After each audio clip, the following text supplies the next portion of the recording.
Hello Gemini, and welcome to your reading for May 2021. Well Gemini, you're still riding high, you've got victories, you've got the Chariot, the Fool, like everything is playing out very nicely here for you.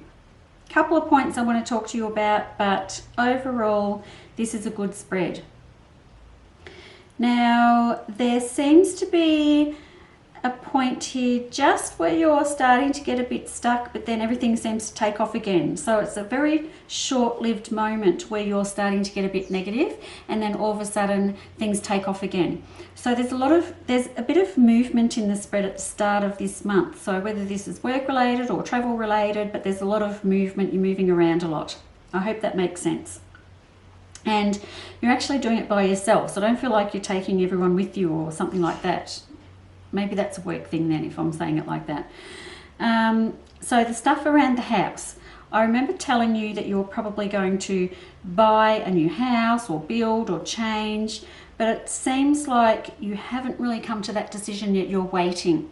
So, but you're losing a bit of sleep over this now. You're still not sleeping properly, and this is over this situation with the house. You're waiting.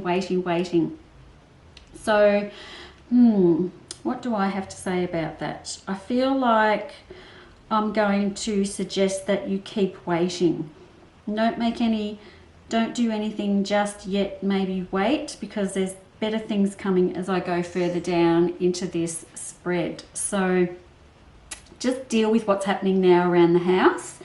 All right, so I've started the month on victories, and you're on a bit of a high. The middle of the month turns into a bit of a low, and then I'm ending the month on a high again. So that's okay. We've just got this little low. Is there something going on in your family, Gemini? Do you have a family member, like a child that's about to leave home or go off to uni, or they're talking about moving away, like it's kind of an ending coming into your family where it's a changing, but it's a rebirth too for this person that's leaving the family. So that is something that is a natural thing. It's supposed to be happening. So try not to get too caught up in the emotions of that, because it is what's supposed to happen as we bring our children up. Now, if that technically isn't the case for you, then we're welcoming a child into the family at the end of the month as well. So big changes coming into the family, either people leaving the family, leaving the nest, or coming into the family. So that's interesting, but all the cards around that, the death card around that is a good card. So it means that there's new beginnings, natural endings with new beginnings, but they're okay, they're really, really good.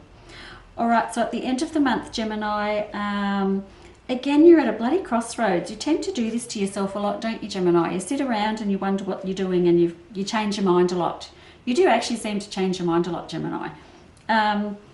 And that's okay as long as it works out, because it does always, whenever I talk to you about this kind of stuff, it does sort of always work out for you, and it's going to work out for you this time too. So the changes around the house are coming through.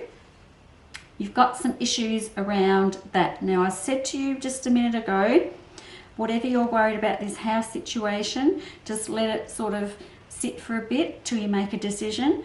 And then I get down here and you're still confused about it, but I feel like I just want you to go with what you think is going to make you happy, not what you think is the right thing to do. Does that make sense? So do what you think is right for you and your family, not maybe listening to, oh, you should be doing this, you should be doing that, don't do that yet, this isn't the right time to do it, blah, blah, blah, blah, blah. There's a lot of noise out there and people have opinions about stuff. I don't want you to get caught up too much in all of that jargon, so to speak. I want you to just do what is right for you, because you actually seem to always land on your feet. When I find you in a position here where you're kind of a bit stuck, Gemini, you always manage to get yourself out of it and land on your feet. You seem to have a bit of a knack for that somehow. And that's great that you've got a knack for that, because I don't think I've ever had a time where you haven't got pulled yourself out of something that you feel a bit depressed about, or you think something's going wrong, or there's people around you that are annoying you. You always seem to be able to pull yourself out of it, and that's a really strong thing to have, because a lot of people can get caught up in situations and it affects them for years and years and years. You seem to be able to just get up and brush yourself off and kind of move on with things and get going, and it all kind of falls into place. And I really like that for you, Gemini. So I'm really happy for that for you. The low point in the month is for those people that are older and you may have children that are leaving home. That's a little sad point, but it's actually a happy point too. So I've got a bit of a mixture there as well. But it's all good. It's all good. Victories, chariots, new beginnings, trust your gut. Always trust your gut, Gemini. You have a knack for doing that, so just keep doing it and you'll be just fine. And that's it for May, and I will see you next month. Bye bye.